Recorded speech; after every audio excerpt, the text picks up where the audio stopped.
Hello guys, मैं रोहित यदुवंशी फिर आपके साथ पार्ट 4 में फिजिकल ज्योग्राफी बारे में चर्चा करेंगे। जो मैंने कल तक बहुत कुछ किया है और ग्रह उपग्रह वगैरह के बारे में बताया।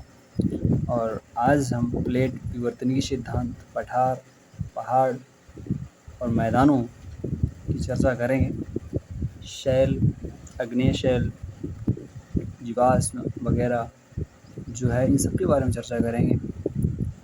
तो आपसे एक रिक्वेस्ट है कि अगर आप चैनल पर नए हैं तो चैनल को सब्सक्राइब करें। और ये चौथा पार्ट है, इसके पहले मैंने 3 पार्ट और कराए हैं, उनको देखें। उनको देखेंगे आप, उसके बाद ही ये पार्ट समझ आएगा। और गारंटीज़ कहता हूँ कि इधर ये चैप्टर जो मैं करा रहा हूँ फिजिकल ज्योग्राफी, पढ़ लेने के बाद किसी भी बुक्स को ख़ास पढ़ने की ज़रूरत नहीं है। कोई भी एग्ज़ाम हो, यहाँ से क्वेश्चन 100% फंसेगा और आप करने में सक्षम होंगे। तो चलिए हम बात करते हैं प्लेट विवर्तनिक सिद्धांत। प्लेट टेक्टोनिक्स थ्योरी क्या है, क्या होता है, किसने इसे दिया, कब दिया और निर्माण कैसे हुआ, इन सब के बारे में हम चर्चा करेंगे। तो आइए स्टार्ट करते हैं। प्लेट विवर्तनिकी सिद्धांत भूपटल और उसके नीचे की अनुपटल जो सम्मिलित रूप से स्थल मंडल कहलाते हैं। क्या कहलाते हैं? स्थल मंडल। कौन कौन? भूपटल और उसके नीचे की अनुपटल जो सम्मिलित रूप से स्थल मंडल कहलाते हैं। 7 बड़ी और 20 छोटी दृढ़ एवं कठोर भूप्लेटों में विभक्त है। इन भूप्लेटों पर स्थलाकृतियों का निर्माण, जो भूप्लेटें हैं इन पर स्थलाकृतियों का निर्माण, भ्रंशन, विस्थापन आदि क्रियाएं होती हैं। कौन कौन क्रियाएं होती हैं? भ्रंशन होता है, विस्थापन होता है, स्थलाकृतियों का निर्माण होता है प्लेटों पर, ठीक है, जिन्हें विवर्तनिकी कहते हैं। क्या कहते हैं? विवर्तनिकी। महाद्वीपों का निर्माण, महाद्वीपों का निर्माण करने वाली भूप्लेट, महाद्वीपों का निर्माण करने वाली भूप्लेट महाद्वीपीय भूप्लेट तथा महासागरों के तल का निर्माण करने वाली भूप्लेट महासागरीय भूप्लेट कहलाती है। क्या होता है कि महाद्वीपों जो निर्माण करते हैं उन्हें भूप्लेट तथा महासागरों के तल का जो निर्माण करते हैं उन्हें हम भूप्लेट महासागरीय भूप्लेट कहते हैं। भूपटल के नीचे, कहाँ? भूपटल के नीचे अधिक भारी एवं कठोर शैलों से निर्मित अनुपटल स्थित है। इसके नीचे दुर्बलता मंडल में पिघला हुआ मैग्मा संवहन क्रिया द्वारा ऊपर उठता है तथा भूपटल में पहुंचकर दाईं और बाईं ओर प्रवाहित होता है। इससे भूप्लेटें भी खिसकती हैं। यह क्रिया बहुत मंद गति से होती है।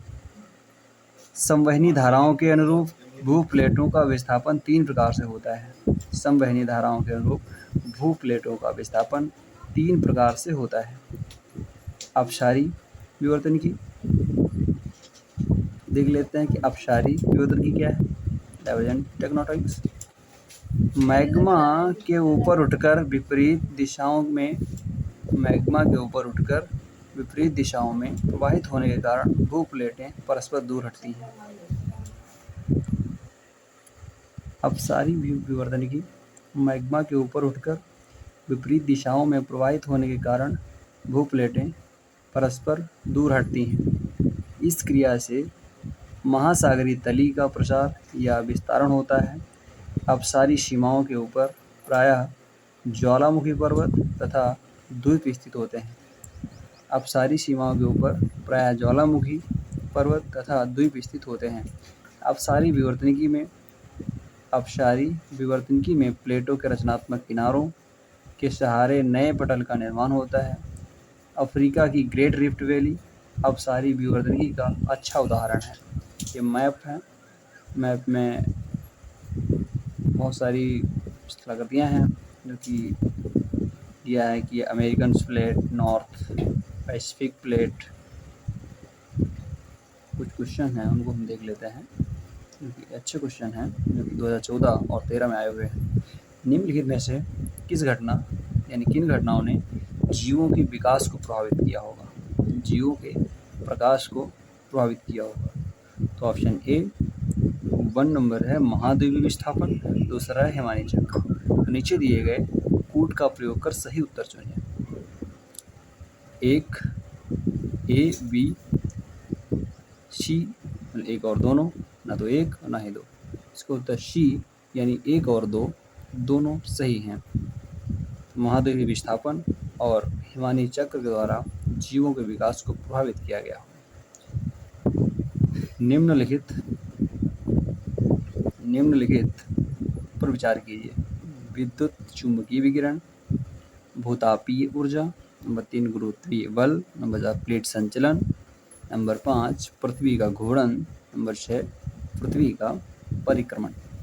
उपयुक्त में से कौन से पृथ्वी के पृष्ठ पर गति परिवर्तन लाने के लिए जिम्मेदार हैं? तो ऑप्शन ए 1, 2, 3 और 4, ऑप्शन बी केवल 1, 3, 5, 6, ऑप्शन सी 2, 4, 5, 6, ऑप्शन डी 1, 2, 3, 4, 5, 6। तो इसका उत्तर है ऑप्शन डी 1, 2, 3, 4, 5, 6। बात करेंगे अभिसारी विवर्तन की। जो दो भिन्न दिशाओं से संवहनीय धाराएं परस्पर मिलती हैं, जब दो भिन्न दिशाओं से संवहनी धाराएं परस्पर मिलती हैं तब एक प्लेट अवतरित हो जाती है तथा दूसरी ऊपर चढ़ जाती है। फलतः संपीड़न के कारण प्लेटों के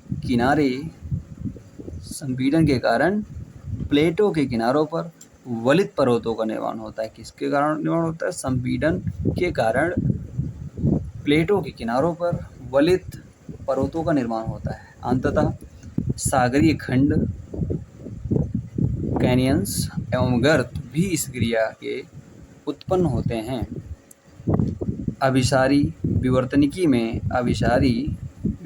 में प्लेटों के किनारे विनाशात्मक होते हैं। इन्हीं के कारण किनारों पर बहुधा भूकंप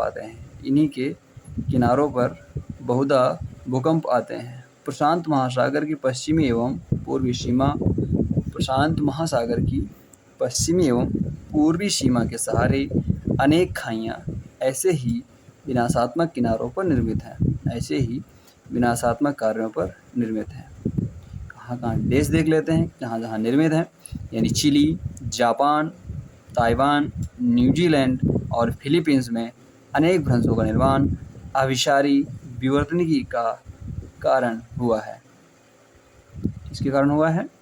यहाँ पे फिलीपींस अनेक भ्रंशों का जो निर्माण हुआ है वो विवर्तनिकी के कारण ही हुआ है। कहाँ? चिली, जापान, ताइवान, न्यूजीलैंड और फिलीपींस में। तो तीसरी बात कर लेते हैं पारवर्ती विवर्तनिकी, ट्रांस करेंट टेक्टोनिक्स। यानी भूपटल में किसी भ्रंश फॉल्ट के सहारे स्थित दो प्लेटें परस्पर रगड़ती हुई अथवा एक दूसरे के पार्श्व में संवहनिक धाराएं चलती हैं। इनसे नत्ती यानी लंब सर्पण स्टिफ फॉल्ट भ्रंश उत्पन्न होते हैं। इस विवर्तनिकी में प्लेटों के किनारे संरक्षी होते हैं। इस विवर्तनिकी प्लेटों में प्लेटों के किनारे संरक्षी होते हैं। इन किनारों पर न तो नए पदार्थ का निर्माण होता है और न ही पदार्थों का विनाश। ऐसी स्थिति मध्य महासागरीय कटक के पास होती है। पैसिफिक तथा अमेरिकन प्लेटों के मध्य सान एंड्रियास भ्रंश इसी प्रकार निर्मित है। पैसिफिक तथा अमेरिकन प्लेटों के मध्य सान एंड्रियास भ्रंश इसी प्रकार निर्मित है। भूप्लेटों की विवर्तनिकी से महासागरीय तलों की अपेक्षा महाद्वीपीय अधिक प्रभावित होते हैं। संवहन धाराओं को उत्पन्न करने वाले पिघले हुए मैग्मा की उत्पत्ति का कारण भूमिगत रेडियोएक्टिव तत्वों का विखंडन है। प्लेटों के विवर्तनिकी की गति 1 से 6 प्रति वर्ष है, 6 सेंटीमीटर प्रति वर्ष है। अब हम बात करेंगे चट्टानें कितनी हैं, किस प्रकार से इनका निर्माण हुआ और कौन कौन चट्टानें में कौन कौन से खनिज पाए जाते हैं और उनका क्या उपयोग है। तो आइए हम बात करते हैं चट्टानों के बारे में। चट्टानें क्या हैं? धरातल से 16 किलोमीटर, धरातल से ज़मीन से 16 किलोमीटर की गहराई तक 95% भूपर्वती चट्टानों से निर्मित है। जो भूपर्वती है इससे 16 किलोमीटर से लेकर के 95%, 16 किलोमीटर की गहराई तक 95% भूपर्वती चट्टानों से निर्मित है। रॉक्स यानी मूलतः खनिजों से बने होते हैं। चट्टानें जो हैं किससे बनी होती हैं? खनिज से बनी होती हैं। कुछ चट्टानों में एक ही प्रकार का खनिज मिलता है, जो कुछ चट्टानें हैं उनमें एक ही प्रकार का खनिज मिलता है, जैसे बालू पत्थर क्वार्ट्ज का बना होता है, संगमरमर कैल्साइट का बना होता है। जैव पदार्थों से बनी चट्टानों में खनिज नहीं मिलता, जैसे कोयला। जो जैव पदार्थों से बनी खनिज हैं उनसे नहीं मिलता, जैसे कोयला। अर्थात पृथ्वी की सतह का निर्माण करने वाले सभी पदार्थ चट्टान या शैल कहलाते हैं। चट्टानों का निर्माण किससे होता है? खनिजों से। और वर्गीकरण कितने प्रकार है? चट्टानें हैं कितने प्रकार की? चट्टानें 3 प्रकार की हैं, जिनसे एक चट्टान है अग्नेय अवसादी रूपांतरित। तो हम बात करते हैं अग्नेय शैलों की। इग्नियस शैल्स क्या हैं? इग्नियस रॉक्स पृथ्वी के आंतरिक भाग में, पृथ्वी के आंतरिक भाग में तापमान बहुत ज़्यादा है। जो पृथ्वी का आंतरिक भाग है उसमें तापमान बहुत अधिक है, जिससे इस भाग में सभी पदार्थ द्रवित अवस्था में रहते हैं। ठोस नहीं होते, वहाँ पे द्रवित होते हैं, द्रव अवस्था में होते हैं, क्योंकि वहाँ का तापमान है बहुत ज़्यादा होता है। पृथ्वी के अंदर जो तापमान है बहुत ज़्यादा होता है, इसकी वजह से पदार्थ द्रवित यानी द्रव अवस्था में होते हैं। इन द्रव पदार्थों को मैग्मा कहते हैं, जो सैल द्रवित मैग्मा के जमने से बनते हैं। जो वो द्रव है, मैग्मा जो है एकदम, तो वो जम जाता है। उसके बाद अग्नेय शैल को निर्माण होता है। उन्हें ही हम क्या कहते हैं? अग्नेय शैलें कहते हैं। उदाहरण के रूप में देख लेते हैं granite, basalt, pegmatite, kyanite, diorite आदि। ये सब इसके उदाहरण हैं किसके? अग्नेय शैल के। ग्रेनाइट है, बेसाल्ट है, पेग्मेटाइट है, कायनाइट है, डायोराइट है। ये सब क्या हैं? अग्नेय शैल के उदाहरण हैं, जो कि द्रव पदार्थ जो था, द्रव मैग्मा था, उसके जमने से बना है, उसी के ये उदाहरण है। तो इन्हें प्राथमिक चट्टान यानी प्राइमरी रॉक्स भी कहा जाता है। तो वह ज्वालामुखी चट्टान भी कहा जाता है। अग्नेय शैलों में लोहा तथा मैग्नीशियम युक्त सिलिकेट खनिज अधिक होते हैं। कौन कौन अधिक होते हैं? तो लोहा और मैग्नीशियम युक्त सिलिकेट खनिज अधिक होते हैं। खनिज जो अग्नेय शैलों में पाई जाती है, चुंबकीय लोहा, निकेल, तांबा, शीशा, जस्ता, सोना, हीरा तथा प्लेटिनम। यानी अग्नेय शैलों में जो खनिज पाए जाते हैं वो इस प्रकार हैं, जैसे चुंबकीय लोहा, निकेल, तांबा, शीशा, जस्ता, सोना तथा प्लेटिनम, हीरा। बेसाल्ट का उपयोग है उसका हम सड़क बनाने में यूज करते हैं। बेसाल्ट चट्टान के क्षरण से काली मिट्टी का निर्माण होता है, जिसे हम रेगुर कहते हैं, जिसे हम कपास की खेती ज़्यादा से ज़्यादा उपयोगी होती है। तो ग्रेनाइट का उपयोग किले, मंदिर व निर्माण, किले, मंदिर व सड़क निर्माण में हम बेसाल्ट का भी उपयोग करते हैं और ग्रेनाइट का भी उपयोग करते हैं। अग्नेय चट्टानों में जीवाश्म नहीं पाए जाते, ये बिल्कुल बात याद रखनी है। अगर आ जाता है क्वेश्चन कि अग्नेय चट्टानों में जीवाश्म पाए जाते हैं तो रॉन्ग है। क्या करना देखना है कि अग्नेय चट्टानों में जीवाश्म नहीं पाए जाते। अब हम बात करेंगे तलछटी या अवसादी या परतदार शैल यानी सेडिमेंट्री रॉक्स।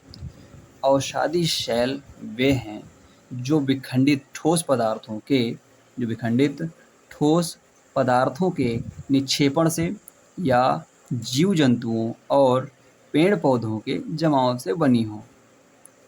इनके बनाने की प्रक्रिया ऐसी है कि एक तह या परत के ऊपर दूसरी तह या परत बनती चली जाती है, अतः इन्हें परतदार चट्टान भी कहते हैं। इनमें प्रायः खनिजों का अभाव होता है। जीवाश्म केवल इन्हीं चट्टानों से मिलते हैं। अब यहाँ पे एक बात याद रखनी है कि मैंने अभी बताया था कि अग्नेय शैलों में जीवाश्म नहीं पाए जाते। अब तलछटी यानी अवसादी चट्टानों बता रहा है कि जीवाश्म केवल इन्हीं चट्टानों में मिलते हैं। तो याद रखना है कि अवसादी चट्टानों में जीवाश्म पाए जाते हैं। यहाँ पे केवल वर्ड बहुत ही महत्वपूर्ण है क्योंकि केवल इन्हीं चट्टानों में मिलते हैं, ना कि रूपांतरित में मिलते हैं और ना ही अग्नेय में मिलते हैं। ओनली अवसादी चट्टानों में ही जीवाश्म पाए जाते हैं। अवसादी शैलों के उदाहरण देख लीजिए, चाक, सेलखड़ी, डोलोमाइट, कोयला, सेंधा नमक, जिप्सम तथा सोरा आदि, ये सब उदाहरण हैं अवसादी शैलों के। खनिज तेल भी अवसादी शैलों के श्रेणी में आते हैं। कौन आता है? खनिज तेल भी अवसादी शैलों के श्रेणी में आते हैं, मतलब इनमें भी जो है जीवाश्म पाया जाता है। वायु निर्मित शैलों में लोएश प्रमुख है। जो वायु निर्मित शैलें हैं उनमें लोएश प्रमुख है, जबकि हिमानीकृत शैलों में मोरेन प्रमुख है।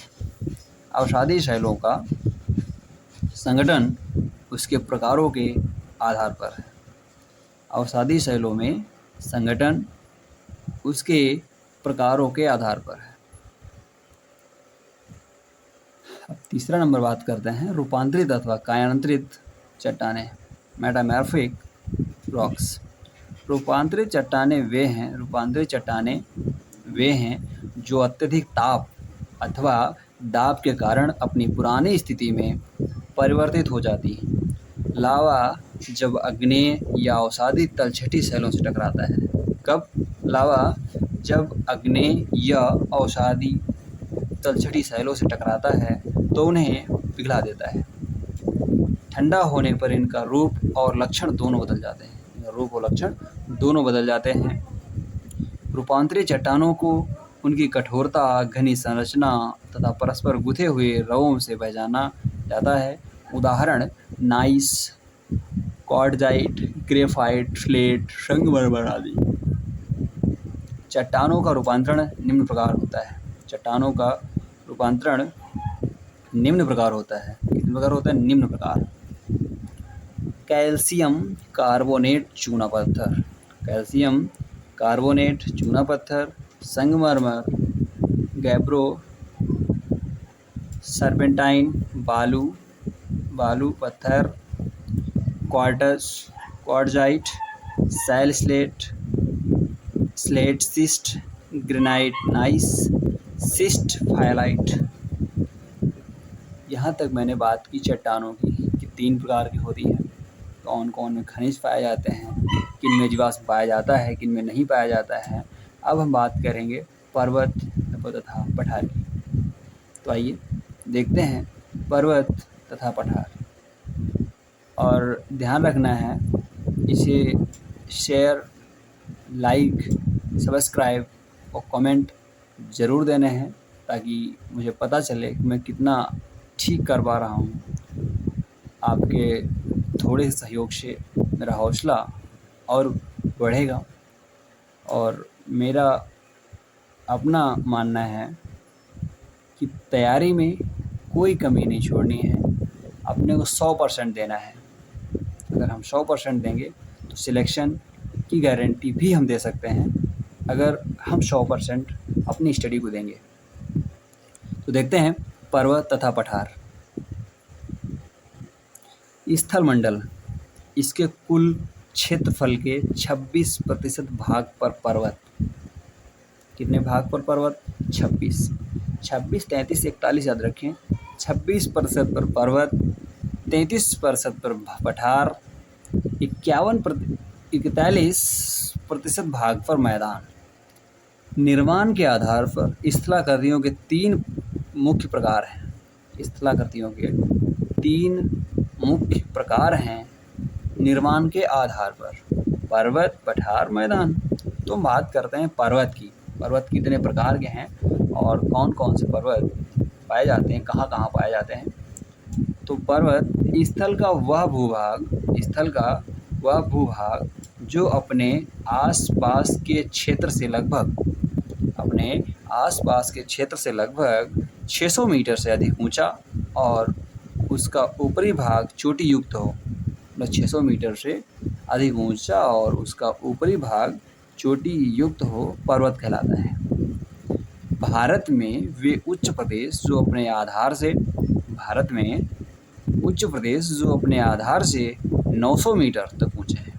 पहाड़ी या टीले कहलाते हैं। मतलब जो 900 मीटर तक ऊंचे हैं आधार से, तो पहाड़ी या टीले कहलाते हैं। इससे अधिक ऊंचाई वाले पर्वत हैं, इससे अधिक ऊंचाई वाले भागों को पर्वत कहते हैं। वर्गीकरण यानी उत्पत्ति के आधार पर पर्वतों को निम्नलिखित वर्गों में बांटा जाता है: वलित पर्वत, ज्वालामुखी पर्वत। तो हम वलित पर्वत के बारे में बात करते हैं। फोल्ड माउंटेन्स, ये पर्वत तलछटी चट्टानों, सेडिमेंट्री रॉक्स यानी अवसादी शैल चट्टानों में मोड़ पड़ जाने से क्या हो जाता है? मोड़ पड़ जाने से बनते हैं। उदाहरण एशिया में कौन सा है? हिमालय पर्वत, यूरोप में आल्प्स पर्वत, उत्तरी अमेरिका में रॉकी पर्वत और दक्षिणी अमेरिका में एंडीज पर्वत, जो सब जानते हैं। पुराने वलित पर्वत हैं, उनका उदाहरण है यूराल, अपलेशियन, नानसान पर्वत। ये सब पुराने पर्वत हैं, पुराने वलित पर्वत हैं। वलित पर्वतों के निर्माण का आधुनिक सिद्धांत प्लेट टेक्टोनिक की संकल्पना पर आधारित है। संपूर्ण भूपर्वटी को 7 महान प्लेटों में विभक्त किया गया है। संपूर्ण भूपर्वटी को 7 महान प्लेटों में विभक्त किया गया है। 2 प्लेटों के आपस में भिड़ने से उनके किनारे ऊपर उठ जाते हैं और महान वलित पर्वतों का निर्माण होता है। भ्रंश तथा खंड पर्वत यानी ब्लॉक माउंटेन्स के बारे में बात करेंगे कि जब चट्टानों में स्थित भ्रंश के कारण मध्य भाग नीचे धंस जाता है। यहाँ पर देख सकते हो मध्य भाग नीचे धंसा हुआ है और अगल बगल के भाग ऊपर उठे हुए हैं। नीचे जो दिखा रहा है ग्रेवेन नीचे धंसा हुआ है और दाहिने और बाएं साइड से देखो ये ऊपर उठे हुए हैं। ठीक है, अगल भाग पर उठ जाते हैं, उठे प्रतीत होते हैं, तो उन्हें ब्लॉक पर्वत कहलाते हैं। और बीच के धसे भाग को रिफ्ट घाटी कहते हैं। जो धसा हुआ भाग है उसे रिफ्ट घाटी कहते हैं।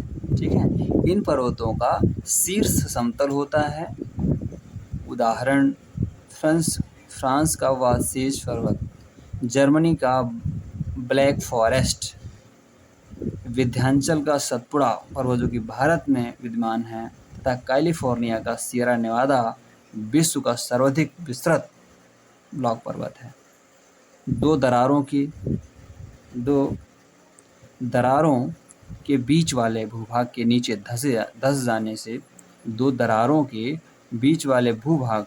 धस जाने से भ्रंश घाटी का निर्माण होता है। सर्वोत्तम उदाहरण जो है वो है राइन की नदी घाटी, यूरोप में जो कि है सबसे बड़ी, अफ्रीका की महान भ्रंश घाटी, भारत की नर्मदा नदी की भ्रंश घाटी भी बहती है। भारत की नर्मदा नदी भ्रंश घाटी में बहती है। अब हम बात करेंगे कि दूसरा पार्ट जो है ज्वालामुखी पर्वत, मैंने अभी बात की वलित पर्वत की, अब बात कर रहे हैं ज्वालामुखी पर्वत की। वलित में देखिए मैंने मोड़दार पर्वत और ब्लॉक यानी पर्वतों को मैंने देखा है। अब ज्वालामुखी पर्वत, वॉल्केनिक माउंटेन्स, इनके बारे में बात कर लेते हैं। इनका निर्माण ज्वालामुखी के उद्गार से उत्पन्न पदार्थों के प्रभाव से इन्हें संचयित पर्वत भी कहा जाता है। ज्वालामुखी पर्वत कौन सा पर्वत कहा जाता है? संचयित पर्वत भी कहा जाता है।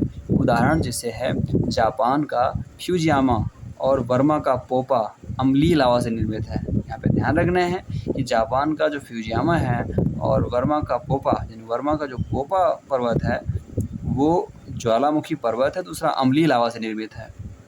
हवाई द्वीप समूह का मोनालोवा पर्वत क्षारीय लावा से। अब देखना है कि वर्मा यहाँ पे ऑप्शन में दे देता है तो इशू हो जाएगा। तो करना क्या है, ध्यान रखना है कि वर्मा का जो पोपा है वो अम्लीय लावा से निर्मित है और मोनालोवा पर्वत क्षारीय लावा से। संयुक्त राज्य अमेरिका के हुड, रेनियर, इटली का विसुवियस, चिली का अकांकागुआ तथा इक्वेडोर का कोटोपैक्सी अन्य महत्वपूर्ण ज्वालामुखी पर्वत हैं। ध्यान रखना है, यहाँ से क्वेश्चन अवश्य ही आएगा, आता ही है, क्योंकि यहाँ पे ऑप्शन ए बी सी में दे देगा और मिलाने के लिए कि मिलान करो कौन पर्वत अम्लीय है और कौन पर्वत क्षारीय है, क्षारीय लावा से बना है और कौन अम्लीय लावा से बना है। तो याद रखना है। अवशिष्ट पर्वत, निर्माण अपरदन के कारण बने पर्वत, निर्माण अपरदन के कारण बने पर्वत, ये जो है अवशिष्ट पर्वत निर्माण अपरदन के कारण बने पर्वत हैं। उदाहरण कौन सा है? नीलगिरी, पारसनाथ तथा राजमहल की पहाड़ियाँ, ये सब अपरदन के कारण बने पर्वत हैं। मध्य स्पेन का सियरा नेवादा, अमेरिका के मेसा एवं बूटे पर्वत जैसे क्या है अवशिष्ट पर्वत हैं। पठार, बात करेंगे पठार के बारे में। और धरातल का विशिष्ट स्थल रूप जो अपने आसपास के स्थल से पर्याप्त ऊंचा होता है, मतलब पर्याप्त ऊंचा होता है, बहुत पहाड़ जैसा ऊंचा नहीं होता है लेकिन ऊंचा होता है, तथा जिसका पत्थर जिसका शीर्ष भाग चौड़ा व सपाट हो, पठार कहलाता है। यहाँ पे ये चीज़ें ध्यान रखनी है, शीर्ष भाग चौड़ा तथा व सपाट हो। शीर्ष जो शर है वो चौड़ा होगा और सपाट होगा। पठार की चट्टानें मुख्यतः बलुआ पत्थर, चूने का पत्थर आदि अवसादी चट्टानों होती हैं। समुद्र तल से ऊंचाई साधारणतः 300 मीटर से 1000 मीटर तक होती है। पठारों का वर्गीकरण,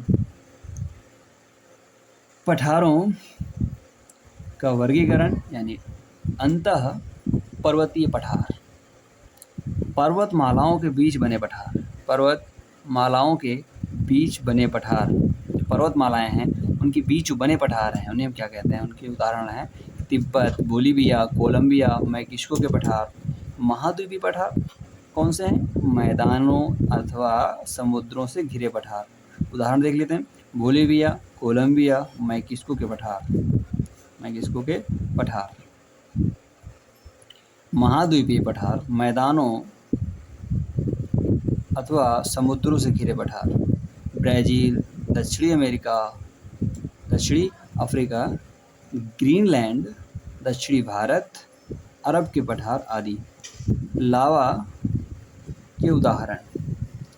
पठार के उदाहरण स्नेक नदी का पठार जो अमेरिका में स्थित है, एंट्रीम का पठार आयरलैंड में स्थित है। 2 उदाहरण याद रखने हैं। पर्वतपादीय पठार, इनकी एक ओर पर्वत दूसरी ओर मैदान अथवा समुद्र होता है। उदाहरण पेटागोनिया का पठार, अर्जेंटीना, मालवा का पठार, अपलेशियन का पठार जो कि अमेरिका में स्थित है।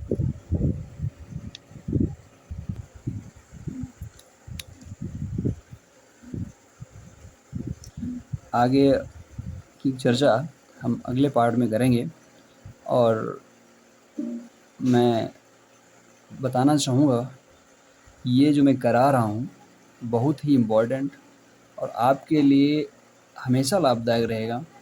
जब भी इससे आप नोट्स ज़रूर बनाएँ, नोट डाउन करें, एक-एक चीज़ नोट डाउन करें। जो पहाड़ और पर्वत हैं, इनको ध्यान से देखें। हर एग्ज़ाम के लिए ज़्यादा से ज़्यादा बेस्ट है। और फिर एक बार रिक्वेस्ट है कि अपने दोस्तों को प्लीज़ शेयर ज़रूर करें, कमेंट करें। चैनल जो नए हैं तो सब्सक्राइब करें, ताकि मैं आपको डे बाय डे वीडियोज़ देता रहूँ और आपका स्टडी होती रहे। तो यहीं हम ख़त्म करते हैं। Thank you so much.